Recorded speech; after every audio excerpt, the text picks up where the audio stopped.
नमस्कार दोस्तों। समुद्र गहरा की आशा गहरी, पहाड़ अडिग की आशा अडिग, ईश्वर अमर की आशा अमर। कि किसी गांव के बाहरी हिस्से में एक किसान की झोपड़ी थी। 60-65 बीघा मगरेटी पथरीली जमीन। मारवाड़ में बादलों के भरोसे पानी की बजाय दूसरे या तीसरे वर्ष अकाल तो निश्चित ही पड़ता था।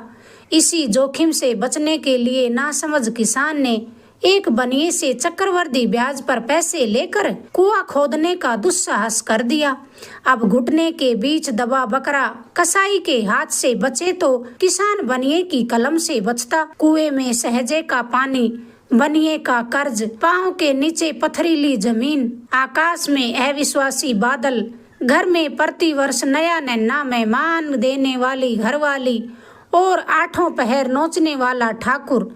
इन 5 दुश्मनों के चंगुल में स्वयं भगवान भी फंस जाए तो उनका हारना निश्चित है। फिर उस दुखियारे किसान की तो औकात ही क्या। किसान के ऊपर एक आफत और ढह पड़ी। प्रतिवर्ष प्रसव से उत्पीड़ित घरवाली 2 रोते बिलखिलाते बच्चों को छोड़कर उस नरकीय जीवन से हमेशा के लिए छुटकारा पा गई। बच्चों की दशा को देखते हुए जानने वालों ने किसान का दूसरा ब्याह करवा दिया। सौतेली माँ का आगमन मौत से भी अधिक दुखदायी होता है। अबोध बच्चे माता और विमाता की ममता का बोध क्या जाने, मगर बड़े ही अचरज की बात कि बच्चे अपने बाप के बदलते स्वभाव को जल्दी ही भांप गए। 2 वर्ष की बहन सौतेली माँ के व्यवहार के कारण 1 वर्ष के भाई को बहलाना सीख गई। इस 1 वर्ष का एक दिन भी ऐसा न बीता जिस दिन सौतेली माँ ने दोनों बच्चों की मारपीट न की हो। बहन भाई की आंखें बरसते देख बरखा भी बरसने से डर गई। किसानों की भूखी आंखें आकाश को ताकती रहती, मगर बादलों के दर्शन नहीं हुए। कुएं में सहजे का पानी तो बादलों के आसरे ही टिकता है। बनिए का ब्याज तो चालू था, मगर कुएं में सहजे का पानी टूट गया और किसान की आंखों से आंसुओं के झरने बहने लगे। अब किसान और उसकी घरवाली ने सलाह मशवरा करके मालवा जाने का मन बना लिया। घरवाली ने कसेली वाणी में अपने पति को अपने मन की बात बताई। बच्चों की ओर इशारा करके बोली, इन शैतानों को साथ लेंगे तो मालवा में भी चैन नहीं पड़ेगा। इन्हें मार मूर कर यहीं फेंक जाएं तो कैसा रहेगा। घरवाली के लक्षण जानकर ऐसी बात सुनकर एक बार तो किसान भौचक्का सा रह गया। ना चाहते हुए भी वह एड़ी से चोटी तक कांप गया। उसने सहज होने की चेष्टा करते हुए कहा, गुस्सा आने पर तुम्हें कुछ भी होश नहीं रहता। क्या कह रही हो? मैं अपने ही जाए जन्मे बच्चों के साथ ऐसा अकर्म कैसे करूं? लेकिन सौतेली माँ तो पूरे होश हवास में थी। सोच समझकर ही उसने मुंह से ये शब्द निकाले थे। अपनी सुख सुविधा और स्वार्थ से परे उसे कुछ सूझता ही नहीं था। उसे कहीं अनहोनी नजर आए तो ऐसा कहना स्वाभाविक था। बड़ी ही सरलता से उसने अपने घर वाले को सुझाव सुझा दिया। फिर बोली, तुम्हें हाथ लगाने की भी जरूरत नहीं पड़ेगी। मैं ही बड़ी सफाई से सारा काम सुलटा दूंगी। बाप की तो आवाज भी न निकली। ऐसा लगा जैसे उसके गले में कुछ अटक गया हो। सहमा सहमा सा कहने लगा, इस अक्रम के लिए मैं हाँ नहीं कहूँगा। मेरा दिल बड़ा कमजोर है, तेरे जितनी हिम्मत मुझ में नहीं है। घरवाली ने ताना मारा और बोली, तो फिर सिर पर इतनी भारी पगड़ी का बोझ क्यों उठाए हो? हाथों में चूड़ियां डालकर लहंगे और ओढ़नी का भेष धारण कर लो। मैंने तो गलत ही पूछ लिया था, मुझे क्या मालूम था तुम इतने कायर हो। इतनी बातें सुनाकर घरवाली झोपड़ी की ओर मुड़ी तो घरवाले ने साहस जुटाकर उसका हाथ पकड़कर कहा, भली मानुस, इन बच्चों पर नहीं तो मुझ पर थोड़ी दया कर दे। खाम खा ये बाल हत्याएं अपने माथे क्यों ओढ़ रही है? मेरा कहा माने तो एक जुगत बताऊं। घरवाली ने पलटकर जवाब दिया, अपनी जुगत अपने पास रखो, इन सपोलों को मैं हरगिज भी साथ नहीं ले जाऊंगी। किसान ने फिर सफाई देते हुए कहा, मैं साथ ले जाने को नहीं कहता, मैं तो यही चाहता हूँ कि हत्या का पाप भी न लगे और इनसे अपना पीछा भी छूट जाए। ऐसा उपाय बताऊं तो क्या मानोगी? इधर उधर झांकते हुए बोली, पहले कुछ कहो तो ही पता चलेगा। मानने जैसी बात होगी तो जरूर मानूंगी। बताओ, तुम्हारा कहा मैंने कभी टाला भी है? किसान बोला, तेरी होड़ तो तू ही करती है। मेरे घर की लक्ष्मी तो तू ही है। घरवाली को फुसलाने के भाव से कहने लगा, तू यदि हमारा नहीं सोचेगी तो और कौन सोचेगा। बस 8-10 बाजरे की रोटियां और हंडिया भर राब से ही सध जाएगा। हम आज ही मालवा के लिए रवाना हो सकते हैं। बाहर कुंडी लगाकर बच्चों को भीतर छोड़ देंगे। छींके में राब की हांडी और रोटियां रखकर इन्हें किस्मत के हवाले कर देंगे। चलते समय तू लाड पुचकार कर कहना कि हम दहाड़ी लेकर सांझ को वापिस आ रहे हैं। अबूझ बच्चे कुछ दिन तक हमारी बाट जोहते रहेंगे, फिर भूखे प्यासे अपने आप ही पिंजर हो जाएंगे। अगर तू बहला कर चलेगी तो वे रोएंगे नहीं। अब बताओ ये उपाय कैसा रहेगा। सवेरे की ताजी धूप मुस्कुरा रही थी, हवा इठला रही थी। घरवाली ने पहली बार खुश खुश अपने पति की बात मान ली और कहने लगी, आज पहली बार तुमने मुंह से समझदारी की बात कही है। पति ने मुस्कुराने की असफल चेष्टा करते हुए कहा, तेरी संगत के बाद ही मुझे ये समझ आई है। बुझी बुझी सी चाल से सौतेली माँ बच्चों के पास गई और खूब लाड प्यार किया। लुगड़ी के पल्लू से उनकी आंखें पोंछी, अपने मेहंदी लगे हाथ से उनका मुंह धोया, दुलार पुचकार कर गुड़ समान मीठी वाणी में उनको बहलाया, यह सोचकर कि अब तो इन दुष्टों से पीछा छूट जाएगा। सौतेली माँ ने बेमन से राब से भरा कुल्हड़ और रोटियां ऊपरी छीके में रख दिए। अब पिता का मन नहीं माना तो फिर अधीरता से घरवाली को बोला, कुछ रोटियां और रख दे। अब घरवाली से भी न रहा गया। अपने पति का मखौल उड़ाते हुए बोली, कैसी बातें कर रहे हो। इस खाने से पूरे वर्ष की तो सधेगी नहीं। ये सपोले 5 दिन में ठिकाने लगे तो भी वही बात, और 10 दिन में ठिकाने लगे तो भी वही बात। आखिरी 1 दिन तो मरेंगे ही। फिर इतना सामान क्यों बर्बाद करने पर तुले हो। कुछ तो मगज लड़ाओ। अब पति के सामने अपना मन महसूस कर रहने के अलावा कोई चारा भी न था। बेचारे ने सोचा, अगर ये करकसा विफर गई तो जुदाई के समय भी इन बच्चों को पीटने से बाज नहीं आएगी। वह तो फिलहाल अपने बच्चों को हंसता मुस्कुराता हुआ देखना चाहता था। अगर पीठ पीछे मरेंगे तो कौन देखने आएगा। अब इनकी मौत तो निश्चित है। अगर यहाँ से जाते समय इन्हें हंसता मुस्कुराता देखूं तो दुखी मन को थोड़ी राहत मिलेगी। चालाक औरत अपने पति के मन की बात को ताड़ गई। उसने बच्चों के दोनों गालों पर चुम्मे दिए और चाशनी की तरह मीठे स्वर में कहने लगी, मेरे प्यारे बच्चों, तुम आपस में लड़ना नहीं। हम मजूरी करके सांझ तक वापस आ जाएंगे। हम तुम्हारे लिए 2 झुंझुने लाएंगे। छींके में खाने के लिए रोटी है, भूख लगे तो खा लेना। कोने में पानी की मटकी भरी है, प्यास लगे तो पानी पी लेना। अब हम जाएं? लड़की ने गर्दन हिलाकर हाँ भरकर कहा, अम्मा झुंझुने जरूर लाना। बच्चों को तो आज खुशी का पार न था, क्योंकि आज मार के बदले प्यार और ठोलों के बदले चुम्मी उन्हें मिल रही थी। फिर माँ ने बेटी की ओर देखकर कहा, तू बड़ी है, छोटे भाई का ध्यान रखना।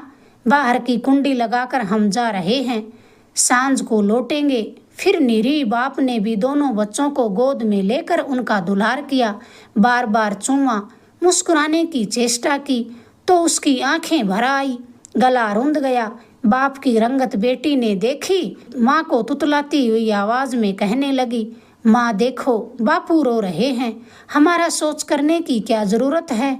हम तो सांझ तक यूं ही खेलते कूदते रहेंगे।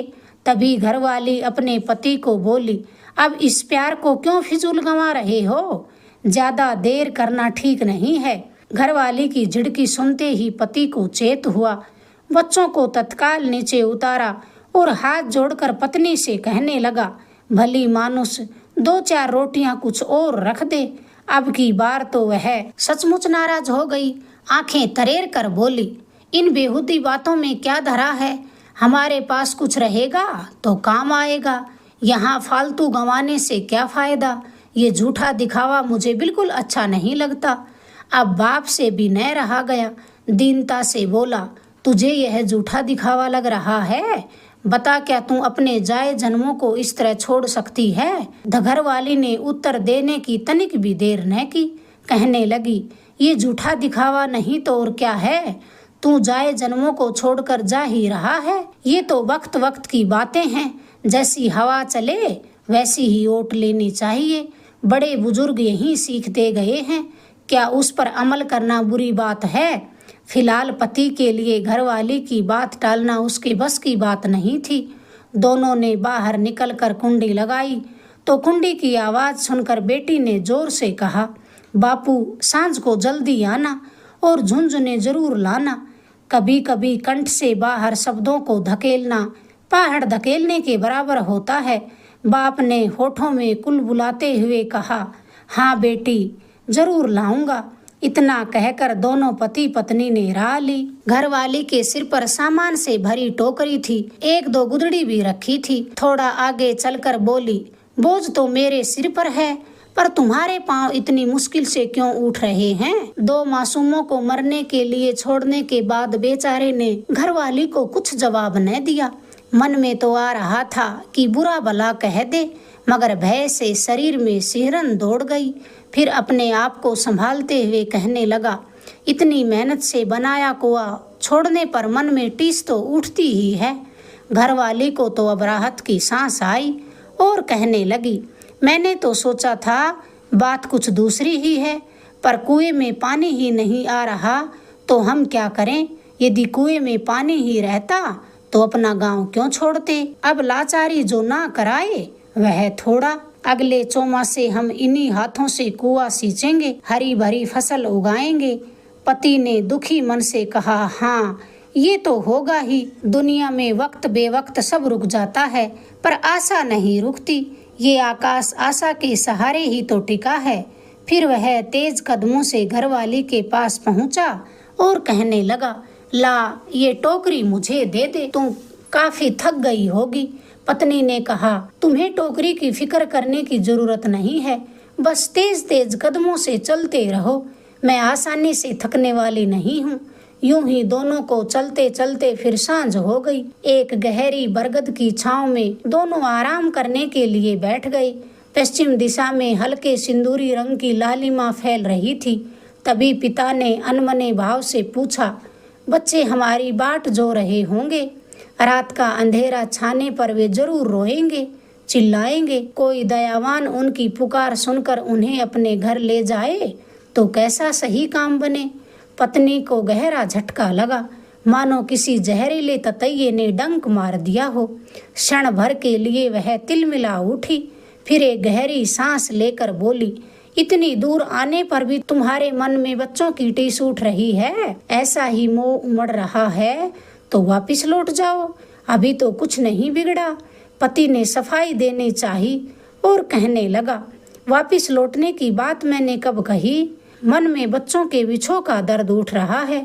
हिम्मत रखने की बहुत कोशिश करता हूँ, फिर भी याद फड़फड़ाए बिना नहीं रहती। उंगलियों को चटकाते हुए पत्नी बोली, ऐसा कमजोर दिल तो कबूतर का भी नहीं होता।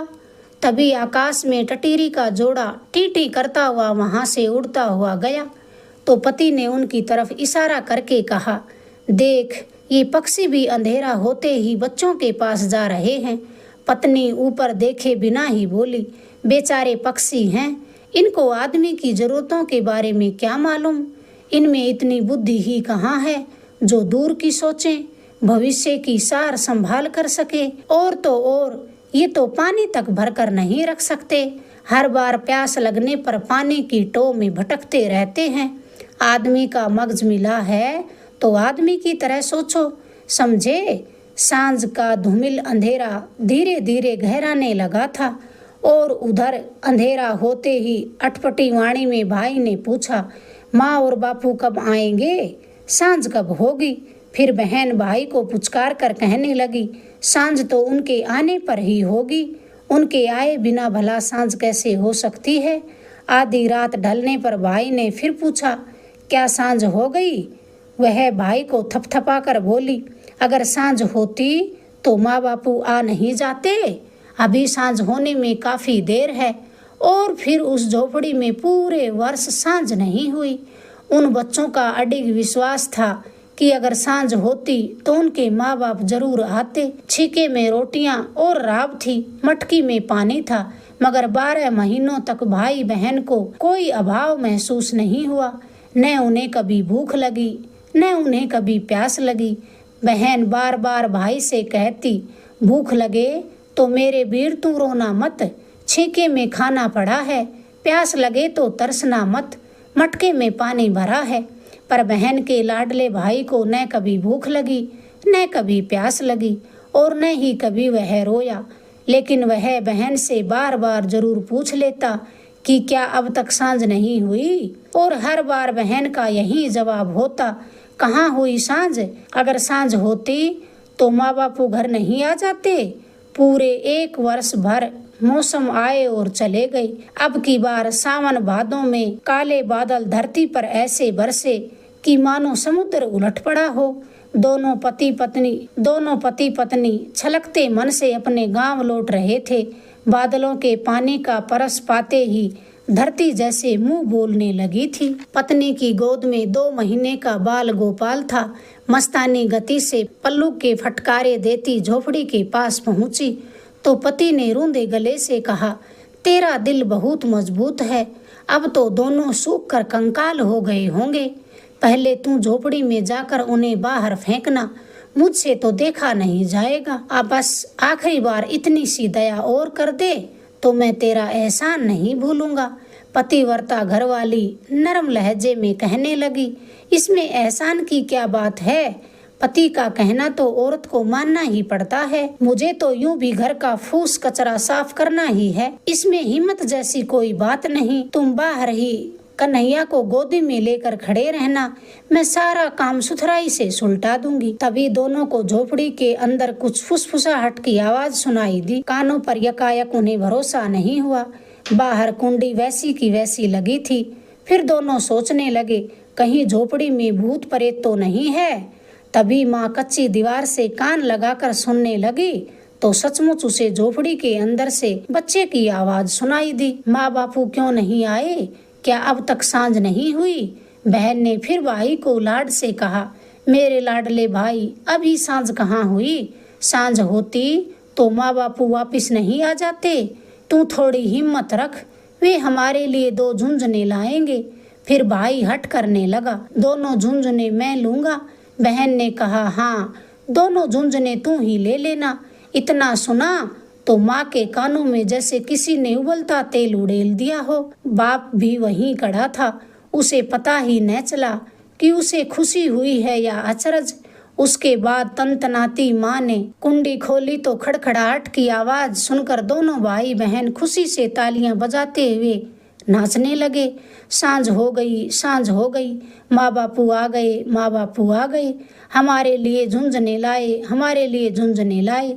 मगर झुंझुनों के बदले उनके दोनों गालों पर 2-2 तमाचे जड़े गए। पहले की तरह ही वह दांत पीसते हुए बोली, दुष्टो, हरामजादो, तुम अभी तक जीवित हो, तुम मरे भी नहीं। तुम शैतानों से तो मौत भी डरती है। माँ की जहरीली बातें सुनकर दोनों बच्चे चक्कर खाकर नीचे लुढ़क पड़े। माँ का विकराल रूप देखकर मौत ने उन्हें तुरंत गले लगा लिया। पागल बाप ने उन्हें खूब झिंझोड़ा, तब भी उनकी आंखें नहीं खुली। अगर आपको ये कहानी पसंद आई, प्लीज चैनल को लाइक करें, शेयर करें, सब्सक्राइब करें। धन्यवाद दोस्तों।